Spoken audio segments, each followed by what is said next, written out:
I wanted to ask you, what do you feel is the hardest thing you've had to do in order to be who you are today? It was quite phenomenal to see. But I think it was difficult for him to then show me love. Sometimes you just want a hug from your dad, or when you're facing these things, you want to be able to be embraced. But when I got to when I was 22, 23, it got really intense when I got to Formula One, because all of a sudden you're thrown into, you go through karting and cars. You don't go to school to learn to speak to the media. You're literally thrown into the pit.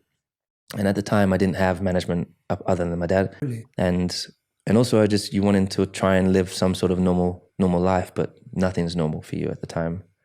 And I think for me and my dad, we were really bumping heads at one stage. It's like, I really just want you to be my dad, so let's go and have fun. Let's go and have a laugh. But we hadn't had that for a long, long time. And so eventually I decided to part ways with my dad, and I was like, I'm going to start making some of the decisions for myself and the mistakes that I'm going to need to make.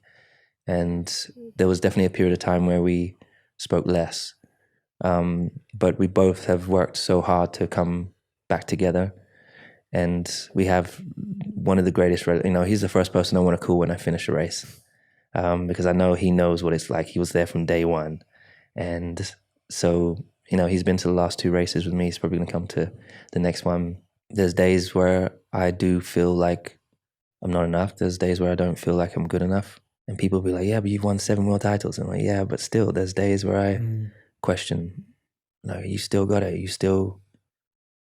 Can you still be the best? Yes, you can. And so I have to I'm having that conversation with myself often. But my dad's also there. Sometimes I'll say something that's maybe not the most positive, and he'll be the one there just reaffirming, no, you've got this. Believe in yourself. And it's so important for people to have people like that around them.